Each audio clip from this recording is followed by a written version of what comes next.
Live from New York City, it's the Gary Null Show. And now, your host, Gary Null.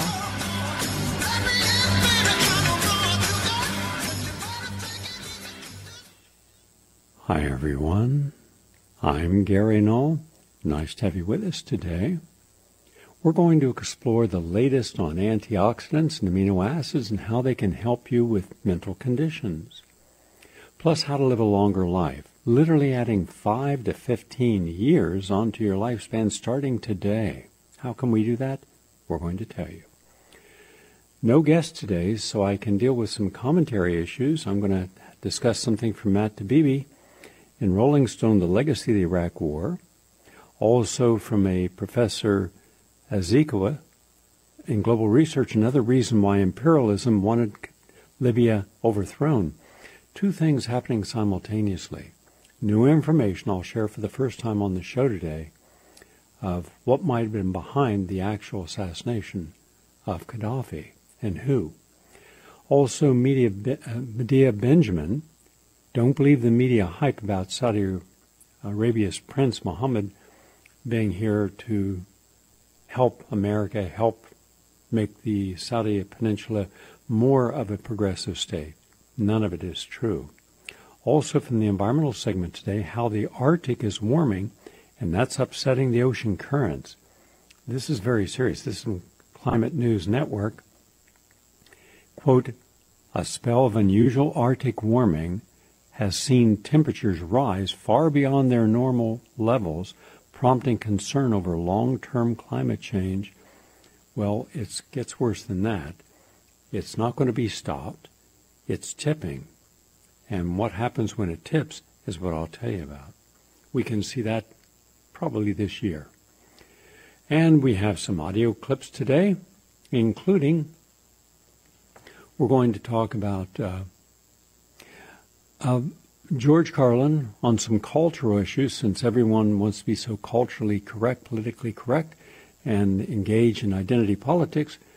What does George Carlin have to say on that? Also, on this Skripal case, that's the poisoning allegedly by the Russians of this former Russian who was spying for the British, who lived, and they're all blaming it without any evidence. And one of the finest investigative journalists in the world, John Pilger, weighs in on it. Also, continuing with our series on understanding feminism today, we have Christina Hoff Sommers talking about feminist double standards. We'll discuss that. I'll open up our phones for you to have a chance to talk back on that issue, and our talkback number is 888-874-4888. So we have a lot to share. Let's begin. From Western Sydney University, an article on antioxidants, that's your vitamin C and vitamin E and beta-carotene, and amino acids, and how they can play a role in treating different mental disorders. I worked for a number of years and was a friend of Dr. Abram Hoffer. He founded the Orthomolecular Psychiatric Association and the Orthomolecular Medical Association, of which Linus Pauling was one of the founding members as well. In fact, many of you might remember that I invited Linus Pauling and Dr. Hoffer on the same weekend retreat when we had our sleepaway up at Grossinger's Hotel. It was a wonderful opportunity to meet some people. Robert Mendelsohn was there. The who's who of the health field were there. People had a great time. I missed doing those up there. And Hoffer was a great intellect. He never started off with a conclusion and then tried to support it. He let the evidence lead him to his conclusion. And at that time, he said that we have a lot of people suffering from depression, anxiety, and hyperactivity in children and even in adults because we're suffering from subclinical malnutrition. Subclinical meant that they suffered no classical symptoms, like they didn't have enough vitamin C, but they didn't have scurvy. It was just above scurvy, something that the medical community had never been taught. How to diagnose suboptimal suboptimal or subclinical deficiencies. And when we gave B-complex, we saw an amazing turnaround in people with different mental conditions. So I took it upon myself, since I was a trustee at Trafalgar Hospital and I also was research fellow at the Institute of Applied Biology and Anti-Aging Medicine, I had the capacity to work in both realms. And we got a group of patients who had mental conditions and started giving them really, really outstanding diets and making sure that they had optimal levels of nutrients in their system, and especially vitamin C, very high doses, and B-complex, high doses. High doses meaning 100 milligrams once, twice a day, and calcium, magnesium in particular. Over a period of 1 to 2 weeks, you could literally see a complete change in these people. People had no energy, now had energy, because the B-complex is essential for creating energy inside the body. People who had heart arrhythmias were no longer suffering from those arrhythmias at the same rate because of magnesium. And so I shared all this information with Abram Hoffer. He came by and he said, this is a big deal. It was, and he went on to write on it. By the way, this new study was published in Early Intervention in Psychiatry. So here's the takeaway message. This is from the study. Quote, nutrient supplementation in the treatment of mental illness is something which can be surrounded by both cynicism and hype. We conducted this review just to see if there was any real evidence if such nutrients can actually help people with psychoses. Certainly there is every early indication that certain nutrients may be beneficial, not to be replaced standard treatment, but as an add-on treatment for some patients. One nutrient reviewed was taurine, Taurine, an amino acid found in foods like turkey, and it found substantial benefit. Also another antioxidant was N-acetylcysteine and vitamin C, also effective particularly for patients with high-level oxidative stress. The omega-3 fatty acids also showed improved brain health, especially in younger people suffering from what they called psychosis. Today we would call that hyperanxiety. And so they found, yes, it did work. Now, mind you, there's one little phrase he put in there. As an add-on to standard therapy, here's what you should know. All of our research shows that the antipsychotic medications do not benefit a person with psychoses or any kind of hyperactivity. They can depress a person's, let's say, response so that you're really numbing a person down. And that is not curing them, that is not alleviating the condition, but the nutrients can actually do that. And a latest study also showed that there's virtually no benefit to these antidepressant medications. Placebos work just as well. From the University of Kansas, they're finding out that dietary supplementation of DHA, that's one of your essential fatty acids, the omega-3 fatty acids, to a higher fat-free body mass in children. Now, that means that we have a lot of children today who are fat.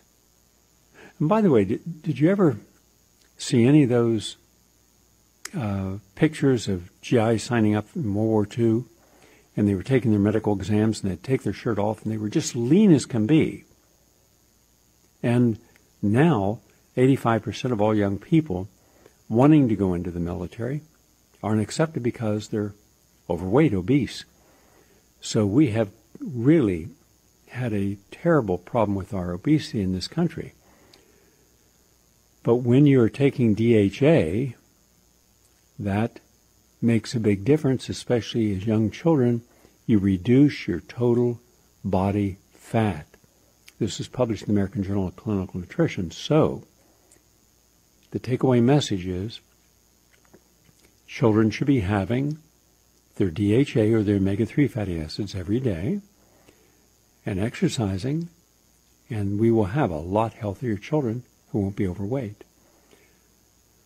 I remember someone a long time ago gave me a little book, and saying that Edgar Casey recommended that if you had a number of almonds each day, you could help prevent cancer. Well, that was a gross oversimplification. I didn't pay a lot of attention to it because cancer is far more complicated than just the deficiency of some almonds or the nutrients in those almonds.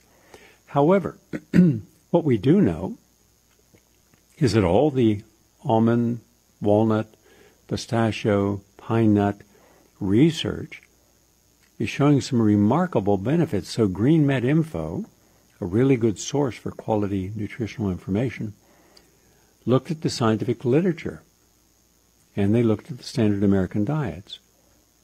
And they found that almonds are really nutrient dense. They have a lot of important nutrients your body needs. And they also took a look at what does the actual scientific studies show. Well, with the debate about fat consumption finally siding with adding more poly and monounsaturated fats to your diet, like olive oil, for example, we could be reducing the 600,000 people who die each year from heart disease, and by about 25%. How so? And because the statins are not saving lives, and diabetes is taking lives. One of the things you normally have if you have heart disease is diabetes, very common. So they took a look at an apple, and we know that an apple a day is very good for us.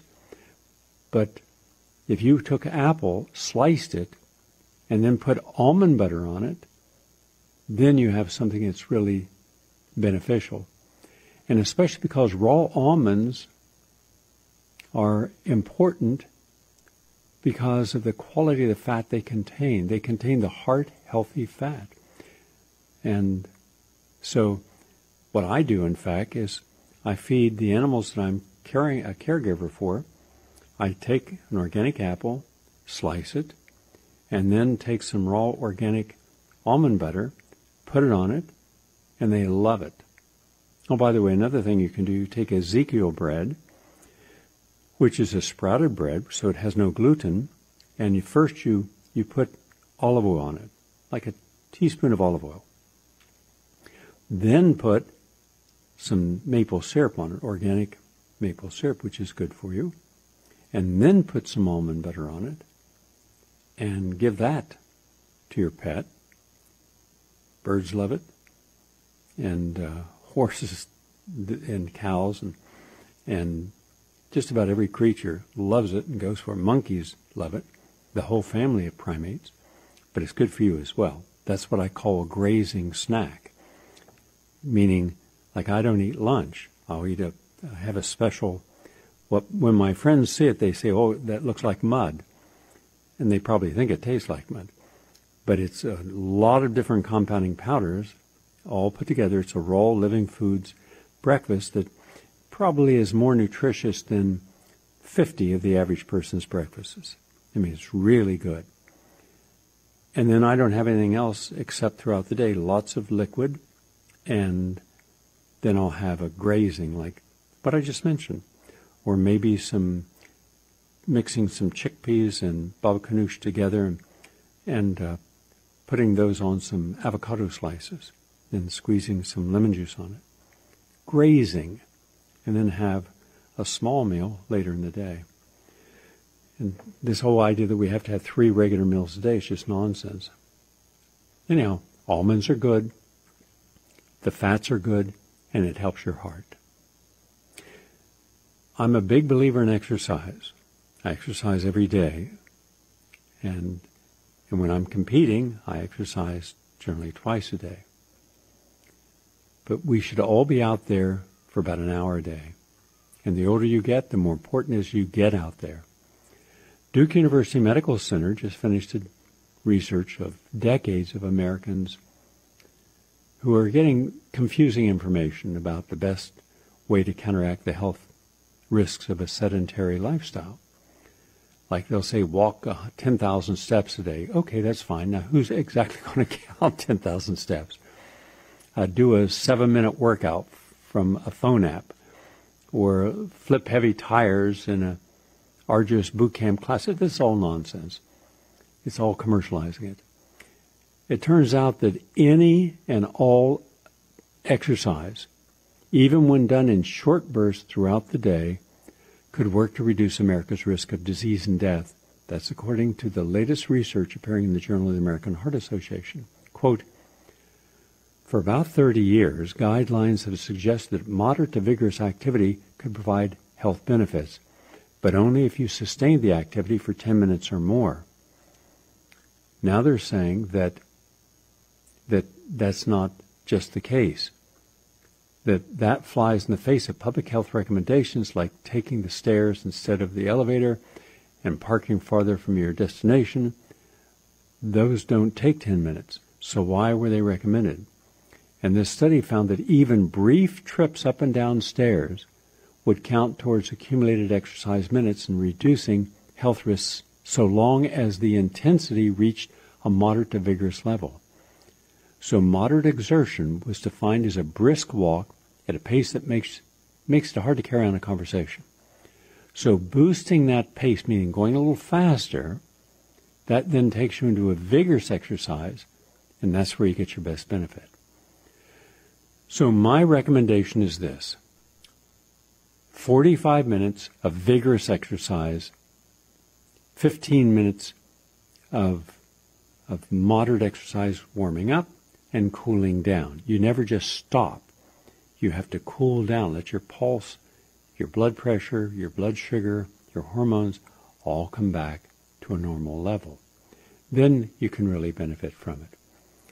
So, yes, even people who are limited to being incapacitated, let's say to a wheelchair or to a bed, get little hand weights.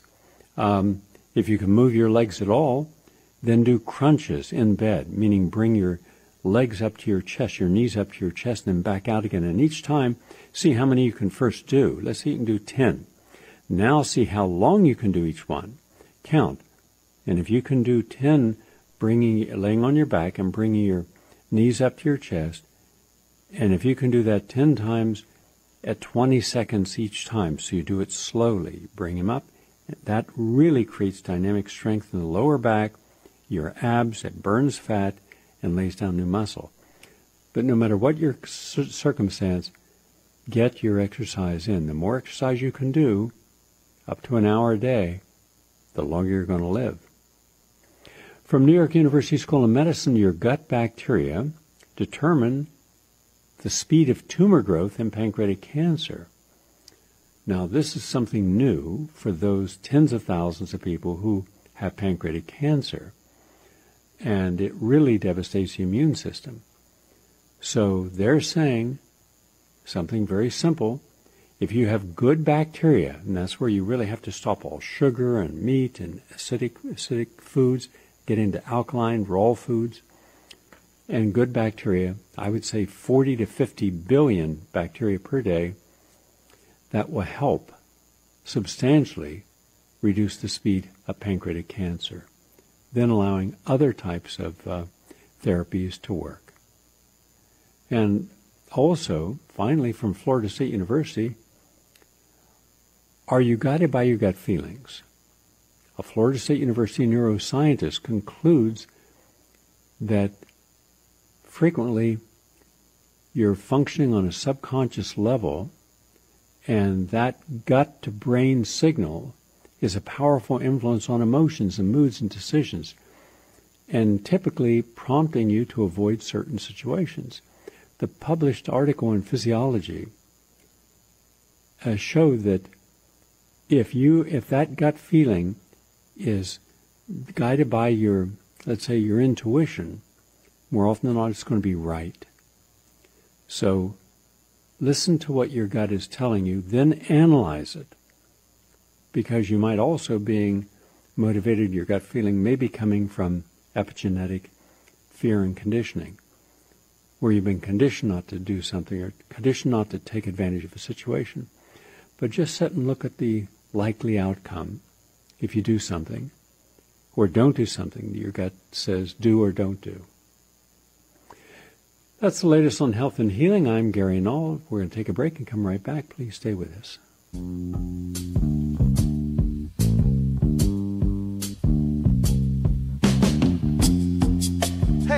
Hey, wait a minute. Where you going with that suitcase? Hey, wait a minute. Listen.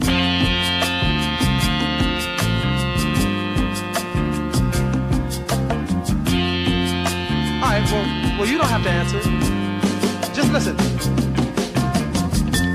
I don't mind when you say. I'd like to welcome all of you from all over the world from our environmental segment today. This is from Graham Ennis from Climate News. Quote, there are indications from the present phase of Arctic warming, tentative, inconclusive, but enough to arouse intense scientific interest to suggest that the planet may now be close to one of the significant climate tipping points that could usher in drastic change. At worst, some scientists now believe that the North Atlantic current, the northern part of the Gulf Stream, appears to be slowing. The current transports enough heat from tropical waters to the Arctic to keep northwest European temperatures several degrees warmer than it would otherwise be. If the North Atlantic current changes significantly, parts of Europe could cool and sea levels would rise. Parts of West Africa could experience more drought, and the Asian monsoon might also be affected. Reports that the current may change are not new, but recent evidence from the Arctic itself has given this new urgency. So it goes on to explain how all this works. 9 years ago, when I started a ongoing series on the tipping points, one of the very first tipping points was if that current that takes warm air from South America, the equator region, and brings it north up through, let's say it goes past France and England, Ireland, Scotland, Iceland, Greenland, brings cool water back down. If that slows down, you could see a substantial increase in temperature in Europe. And it would, now it's not the kind of temperature that causes extinction, but what it does, plants don't grow. A lot of things stop growing when the temperature varies on a seasonal basis by 3 to 5 degrees. And it could easily go higher than 5 degrees colder. For example, if you have a backyard and you have koi fish, one of the mistakes people make, I'll change the water. You go to change the water with your koi, and then the next day you see, you got clean water, but all your koi fish are dead. Or you change the water when it's raining out. This is good. The rainwater will fill up the koi pond. Big mistake. Why? Because fish are extremely susceptible to any maladaptation in their environment. The water that's coming out of the ground is a different temperature than the water coming from the sky. There's a different pH in the sky water from the groundwater. There's different bacteria involved. There's different amounts of ammonia involved. And a lot of people don't realize that, wow, you have to have a good aerator in there because the fish need oxygen just like you do. Now imagine you climbed to the top of Mount Everest. You made it there. Tremendous human feat. And then a lot of people end up dying because they have an aneurysm or they have a swelling of the brain. There's too little oxygen up there. Well, imagine fish. The only oxygen they have is the oxygen you're pumping in that water. That's why fish thrive around waterfalls, but they need oxygen or they get deprived. You start draining ponds, you deprive them. So now imagine that the Arctic is ice-free this summer, which is probably going to be the case, completely ice-free. That means that the temperature is not going to be what it would normally be because the sun hits the ice that's in the Arctic and bounces back. That's harmless. You melt the ice, it goes into the water, shallow depth, goes down and warms up all that percolating methane that's been trapped in that cold surface of the Arctic. Now that methane comes back up, and that releases a whole lot more carbon dioxide. So that's how you get the warming, and then it's a feedback loop. So what happens then is that warm air comes down from the Arctic down through Canada, into North Dakota, South Dakota, Montana. And what's important about South Dakota, North Dakota, Montana, that's where we grow a lot of our heavy-duty grains. And now you change the temperature 3 degrees. You get it 3 degrees hotter on a daily basis than what it normally is. You're going to have a lot of seeds not going to be able to germinate. They haven't acclimated. You can't acclimate a seed in a year or 2 or 5. So then you won't have no grains growing, because Texas grows a lot of our rice, but you'll have less grains growing. It's all on a scale. Everything's on a curve. So what happens is the extra grain that we grew there, we can ship over to countries that need it, that are deficient in food, calories altogether, and you will have less of or none to ship. So it's what we don't pay attention to because we're not involved in it. It's not as if that's the only food we can eat. We can go to a store and buy any number of foods coming from around the world. And that's the deception. Because we have availability of foods from around the world, even if they may be expensive, we're not going to starve. What about the people who are relying upon that? Not the case for them. We currently have 1.3 billion people, 1/7 of the world's population, who are food insecure. And we have 16 million children in the United States who are food insecure. So, if this happens, and it's going to, it's tipping, you'll start seeing the effects, not just the slowdown, but if it should stop altogether, then it goes from being serious to a major catastrophe, mainly, again, for Europe, Northern Europe. And that looks like it's happening right now, and we should be seeing the effects of that in the very near future. Just a heads up, because at least you become aware of it. This is a question for the audience, for all of you today. This is from Rolling Stone, the current issue out today, from Matt Tabibi.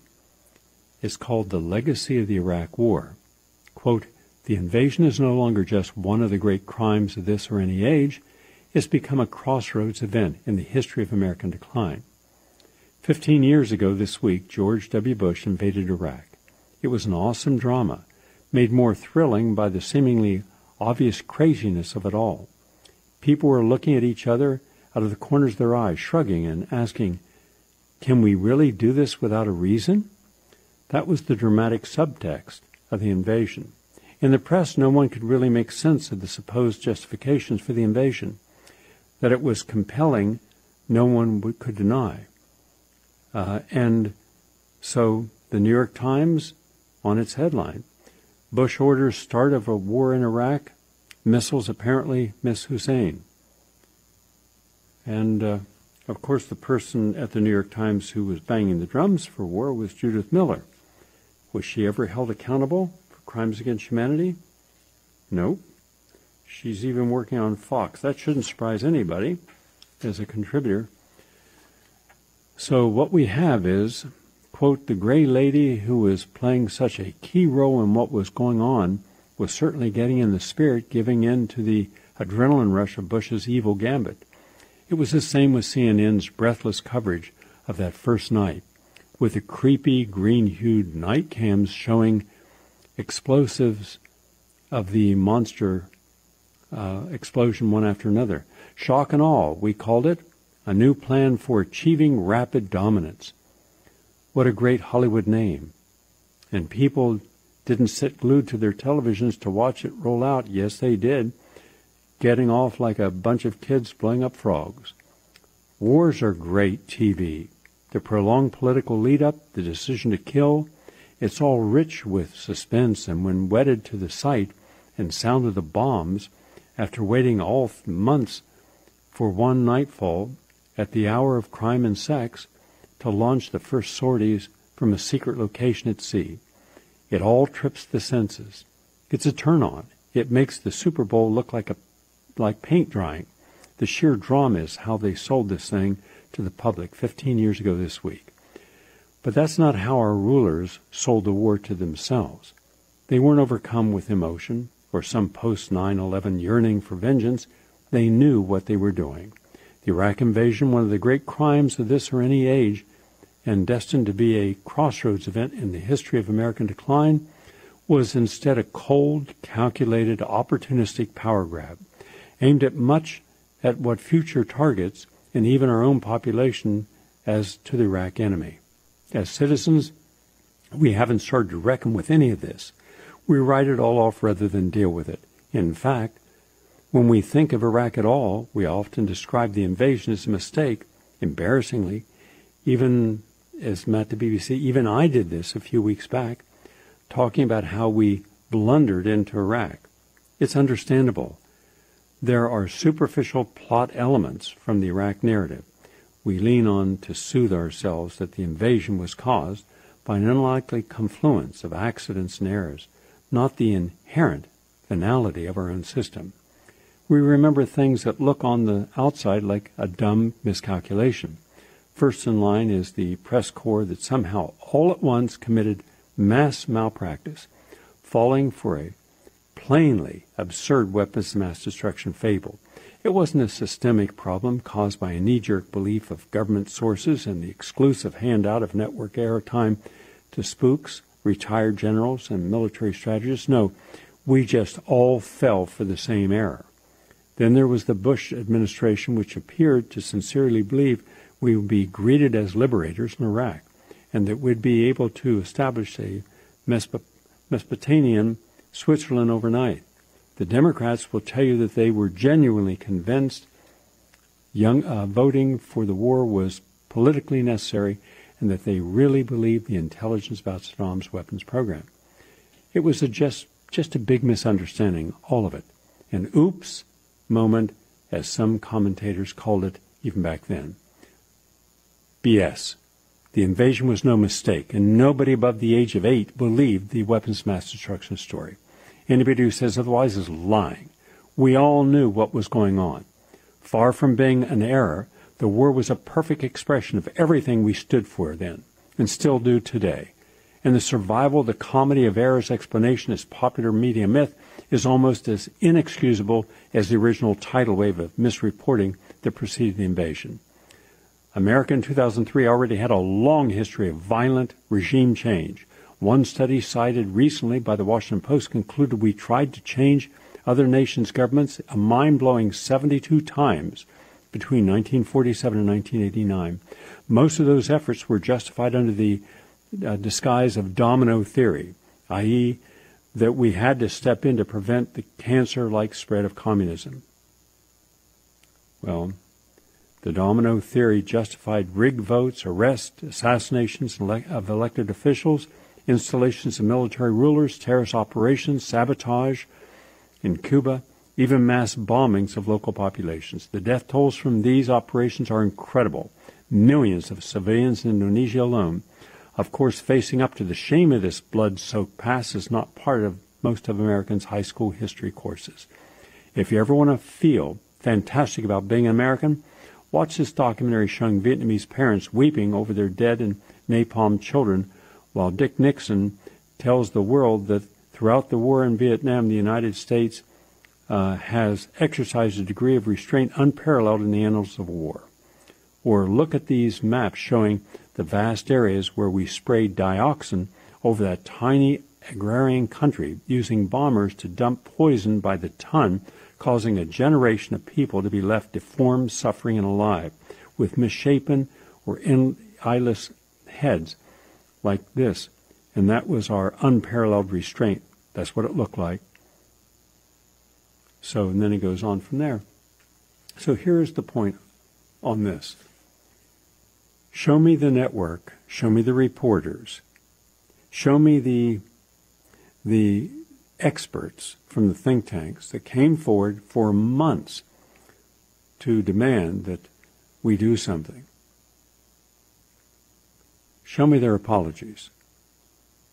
Show me those who have gone into Iraq, into Mosul, into the places that were devastated, and spoke with the people today to see that that legacy of depleted uranium cancers, deformities in children, whole neighborhoods completely decimated, and the sectarian bloodshed that followed, with over, ready for this, 1.8 to 3.5 million Iraqis dead because of our invasion. That's genocide. And yet now look at President Obama simply saying we have to look forward, not behind, so as not to have to blame any of these people. So nobody has been held accountable. Now look at the very same thing in Libya. Nobody is held accountable. But there's new information on that. And the new information is, I just got this yesterday, that Sarkozy has been detained by police. And the reason he's been detained is because they have election rules in France about how much money you're allowed to select from anyone or to put into a campaign. It's a very small amount. I think it was $1,500.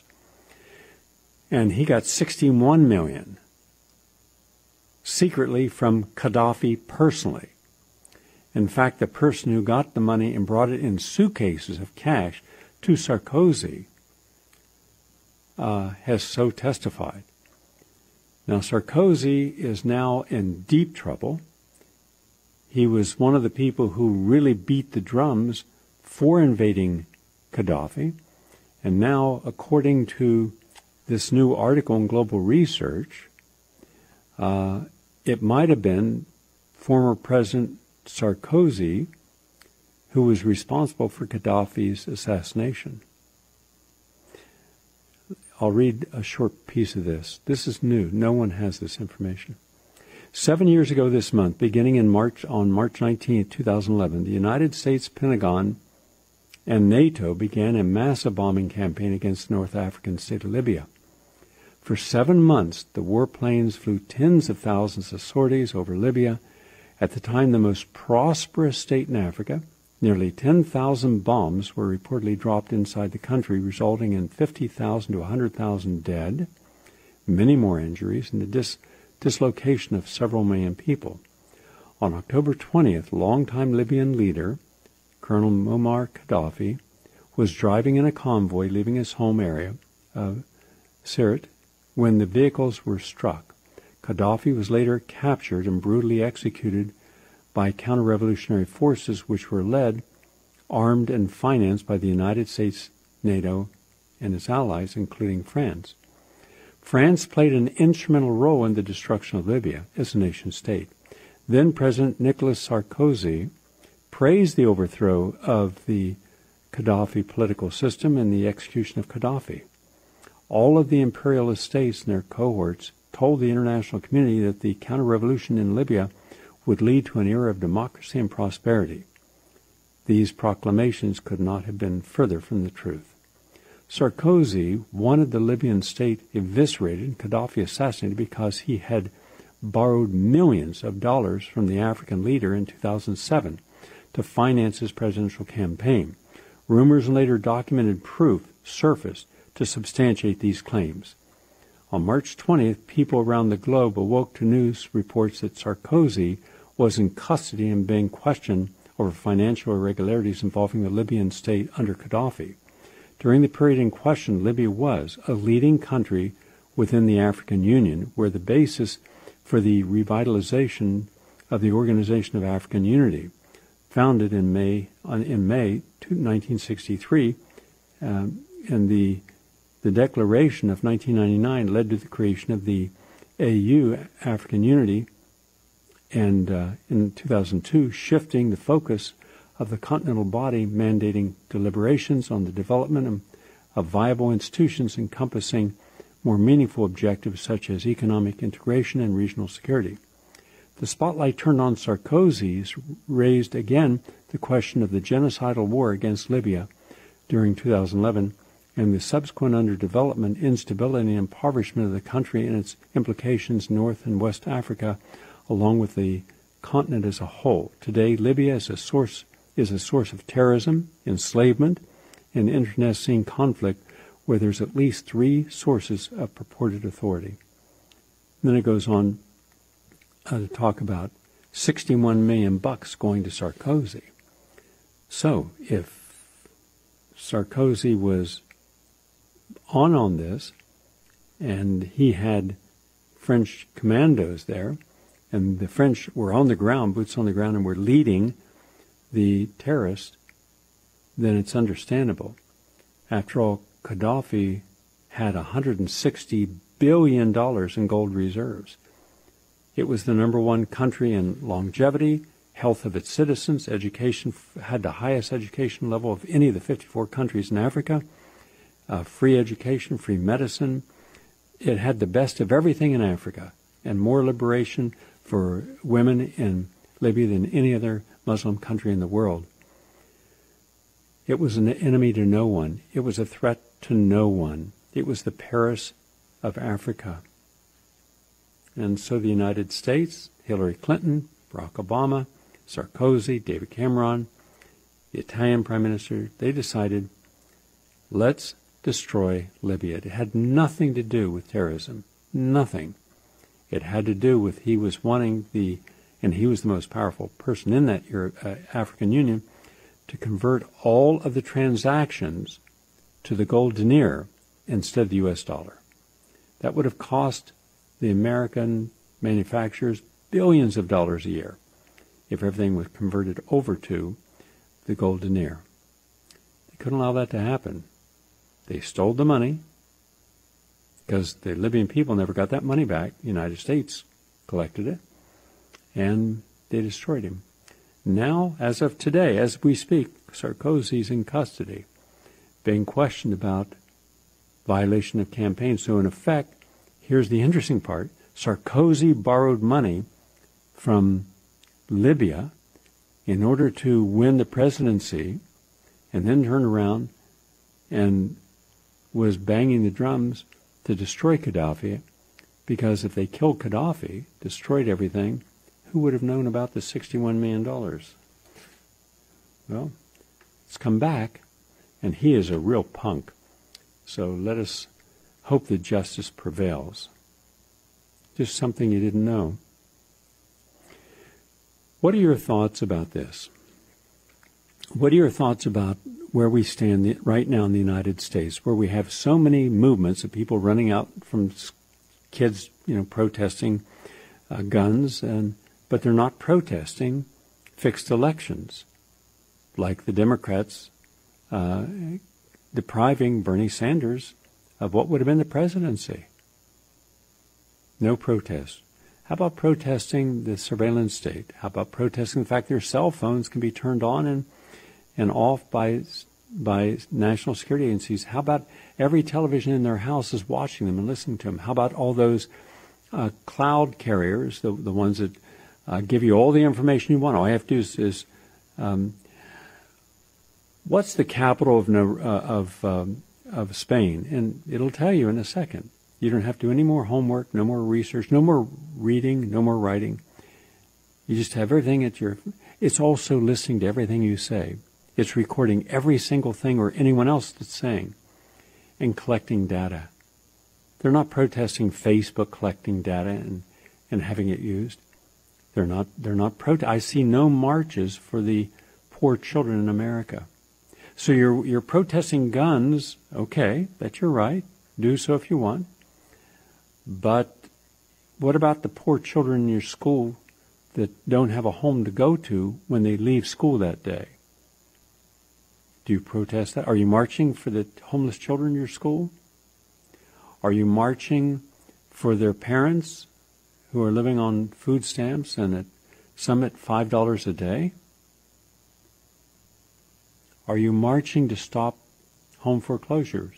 If you're a college student, are you marching to stop the usurious rates of interest on student loans? Are you marching to have that student loan forgiven? Are you marching against students who are being arrested in SWAT teams and put in debtors' prisons?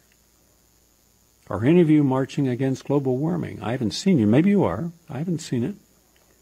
Are you marching against inequality? We're a nation that's feckless in our attitudes. We will all act like something good is happening because people show up and scream. When a group of Hollywood people say that, guns are bad, and yet their movies or about them using guns and violence. So you're paid to use a tool that you're then condemning? That's why I don't listen to anything those morons out of Hollywood say. There's such hypocrisy. But we don't protest it. Why aren't we protesting any of the 100 things that we should that are important? That's my thought. I'd like your feedback now. 888-874-4888, 888-874-4888. And I'll just give you one good example of this. When Occupy Wall Street happened, I went down. In fact, I saw no other journalists there. And I asked any other journalists there, and they said no. It was on the first day. And I took a camera crew with me, and I was interested in their cause. And as I asked them, they said we're protesting inequality and the major corporations. And I said, give me examples. Well, like, Citicorp and Bank America. All right. So if I understand you correctly, you're against the globalization and neoliberalism. Yes. Good. And could you tell me something about your background? Oh, I'm a college student at Yale. I'm a college student at Rutgers, blah, blah, blah. And what do your parents do? 95% of their parents were professionals or upper middle class, lawyers, doctors, professors, engineers, architects, CPAs. And I'm not doing this to embarrass you, but could you please show me your wallet? Why? Just curious. I want to see something. So every one of them was loaded with credit cards. So I said, here you're protesting against major corporations, and yet you had the very credit cards that allow these people to make lots of profit. You're wearing designer jeans that are made in Bangladesh. Look in the color. Take a look. And one guy looked and it says Bangladesh. I said, well, that's made by a woman making 14 cents an hour, working 18-hour days, and has the shortest work-life expectancy until we're about 32 years of age. So if you're really wanting to help women who are being exploited, shouldn't you be conscious to wear union-made clothes made in America, at least fair labor? You're eating hamburgers everywhere. They were eating junk food, Coca-Cola. I said, do you think Coca-Cola is a humanistic, sustainable, green company? Or is it a multinational company engaged in neoliberalism? And what about your Tommy Hilfiger? And what about your Calvin Klein? What about your McDonald's or Pizza Hut? So on every level, none of this met the acid test of legitimacy. And then over a period of days, I went every day, people started, it was all about, do they have a tent, do they have food? So massive amounts of food were being brought in tents, and then everybody had to talk together and as one voice. And so I said, there are people from all communities, from the women's community, African American community, Latino community, there's Native Americans, who have been through demonstrations, major prolonged demonstrations, and have been able to succeed in getting conscience raised. Why don't you invite, I don't see any of them in here. No, this is our movement. So your movement, you don't accept that other people who've also engaged in movements are legitimate? So then out from all this, nothing came except the 1%. But just understand something about 1%. There is no such thing as 1%. There are only about 3,000 billionaires on the planet. There's 10 million millionaires in the United States. There are, in the professional class, 17.2 million professional class that live as if they were millionaires, even using debt and credit. That's 100 million Americans who do not have to concern themselves with enough food, a roof over their head, or work, or clothing, or medical insurance, or a car breaking down. They don't have to worry about that. So that's about 28%. So if we were going to be honest, we would say 28% versus the rest, 72%. But we don't. So we try to super simplify it, 1%, but it's not correct. It's like saying unemployment is 4.3%. No, it's 28%. Real unemployment is 28%. So this is the problem when you get into identity themes with people who do not have the maturity, the knowledge, the sense of history, culture, and civics to understand the issues. All they have are slogans. And all I see all the time are slogans. Slogans don't cause change. They may cause you to have attention in a moment, but they don't move the needle. We're going to now go to a audio clip, and this audio clip is from George Carlin on cultural issues. Something else I don't understand, motivation tapes, motivation books. What happened here? Suddenly everybody needs to be motivated? It's a fairly simple thing. Either you want to do something or you don't. What's the big mystery? Besides, if you're motivated enough to go to the store to buy a motivation book, aren't you motivated enough to do that? So you don't need the book. Put it back. Tell the clerk, I'm motivated. I'm going home. And can anyone explain to me the need for 1 hour photo finishing? You just saw the thing.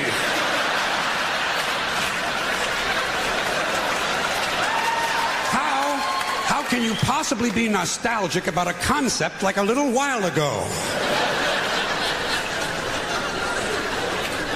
Another complaint, too many vehicles. There are some families in this country own entirely too many vehicles. You see them on the highway in an RV. But that's not enough for them. RV's not enough. Behind them, they're towing a motorboat, go-kart, dune buggy, dirt bike, jet ski, snowmobile, parasail, hang glider, windsurfing equipment, a hot air balloon, and a small two-man deep-sea diving bell. Doesn't anyone just take a walk anymore? The only thing these people lack is a lunar excursion module. Too many choices, America. It's not healthy. Another abomination. White guys over 10 years of age who wear their baseball hats backwards. Something. You're never going to be as cool as black guys. It's not going to happen. You're white and you're lame. Law of nature. Turning your hat around and learning a complicated handshake will not make you cool. And you black guys, since you started the whole thing, I'm going to let you stay with the hats a little bit longer, but I think really, once you qualify for Social Security, it's time to spin down to the front again. All right? Men. The earrings, the thing with the earrings, it's over. It's been over for a long time. Doesn't mean anything anymore. It was supposed to piss off the squares. The squares are wearing them now. Doesn't mean anything. It's just jewelry. Unless you have an earring with a live baby hanging from it. It's just jewelry. And I want you to know I'm in favor of self-mutilation and personal disfigurement. I've always said there's nothing like puncturing and perforating your skin in a dozen or so places in order to demonstrate your high self-esteem. When I see a young man decorating his scalp with a soldering iron, I say, there's a happy guy. Thinks highly of himself. And what can we do to silence these Christian athletes who thank Jesus whenever they win, never mention his name when they lose? Not a word. You never hear him say, Jesus made me drop the ball. The good Lord tripped me up behind the line of scrimmage. According to these guys, Jesus is undefeated. Meanwhile, these are in last place. Must be another one of those miracles. And speaking of delusional people, what about a guy who hears a voice in his head, tells him to kill his entire family, so he does it? Is this the only thing a voice in the head ever tells these people to do, is to kill others? Doesn't a voice ever tell a guy, go take the salad bar at Wendy's? Something else I can do without, aftershave and cologne. And this disgust that men put on their bodies. Just what I need in the elevator. Some guy standing next to me smells pine tree. I say, go home and wash, you smelly...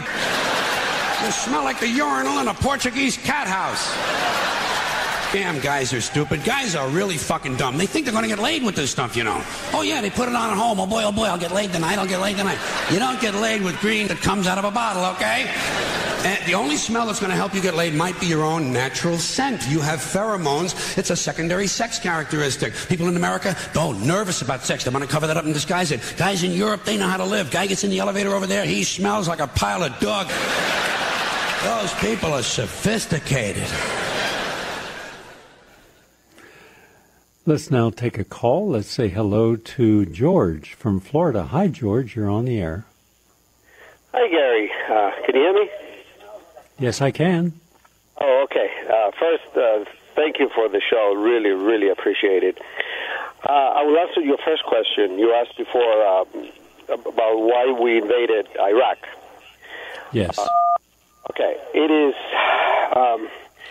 glaringly obvious to me, and I have a hard time understanding why the rest of Americans don't understand, or their newscasters, or they don't talk about this. Is the only reason we invaded Iraq is not for oil, it's not for weapons of mass destruction, obviously. It's the same reason that Lebanon is incapacitated, the same reason that Egypt is destroyed, the same reason that we're in Syria today, and the same reason why we're going to invade Iran soon. We went into Iraq for the sake of Israel. That's my answer. Okay. George, thank you for your input. People could agree or disagree with that. I believe that we in fact, it's not what I believe. Leslie Clark, the former head of NATO, said that he saw a memo when he was in the Secretary of Defense's office by one of the generals there, showing the 7 countries that would be invaded. And this is pre-9/11. Iraq, Iran, Libya, Syria, Somalia were amongst those, and we've invaded 5 of those countries. Now, what is the ultimate goal of that? I believe it's multiple goals, including regime change for those who would see that America and its allies could do what they wanted with the country's resources. And that's what has been happening since, in fact, just recently the United States has shown that it is going to be exploiting the minerals out of Afghanistan to help defray the costs that we've incurred for that invasion. That would be about $2 trillion. So it means the Afghanistan people would gain nothing, but the private multinational corporations would. But I appreciate your thoughts. Is Israel a player? You bet. Do they have undue influence over our policies? They have a lot of to do with our policies. And now they have an alliance with Saudi Arabia to go after Iran. And there's a high probability, a very high probability, had Hillary Clinton been elected president, within 1 to 2 years, Israel would have had the green light to attack Iran. So I appreciate your call. Now, I want to offer something before we go that I have never offered before. I just finished it. This is something for those of you who love really deep conversations. It's a new series that we have called Conversations with Remarkable Minds. There's 129 separate interviews. These are some of the greatest minds on the planet, in-depth discussions on major problems, but more importantly, the solutions to improve the quality of our lives. 70 hours of conversations, because some of the conversations are an hour, others are maybe a half hour. I'm talking about really deep thinkers, and body-mind healing with Jeannie Achtenberg and Middle East human rights, on peace activism and human rights and recent events in Gaza by Uri Avnery. We're talking about the best of the best on conscious spirituality from Christopher Bach. All these, Bruce Lipton, you name them, Joel Bacan, I should say, and Maud Barlow on our oceans. So when you look around at all the wonderful things that we're doing, for example, with trees, the world's leading authority on trees and how they communicate with one another and what they're talking about and how they survive is with Diana Birchford Kroger on environmental forest, and Morris Berman on our conscious culture, or a lack of consciousness, what we can do. Lester Brown talking about environmental issues. So the important issues, the important topics, and the best minds I can find. Professor Emeritus of Religious Studies at Harvard University, Harvey Cox, Coming of Age of the Spirit, versus religion. So this is a wonderful series. You're talking about the largest series of great minds I've ever put together. Now, normally, if you go up online and you find someone who's done one of these, they charge anywhere from $3 to $5. So realistically, you're looking at about $400. I'm charging $99 for the whole thing, and there's two ways to get it. We can send you the simple thumb drive that you can put in that has all of it on, or we show you how you can take it right off your computer. Conversations with Remarkable Minds. You could be listening to this for the next year and not listen to all of them. But at least you have one place with all the most important topics that we don't deal with in the mainstream or alternative media, with the best minds on the planet. No commercials. So give a call to get your copy of Conversations with Remarkable Mind Collections. First time we're offering it is today.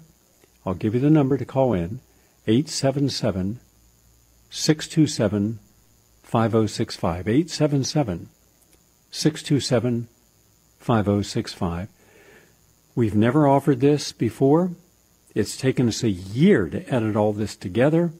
Our archivist Sharon Pride has been on this. It's now ready.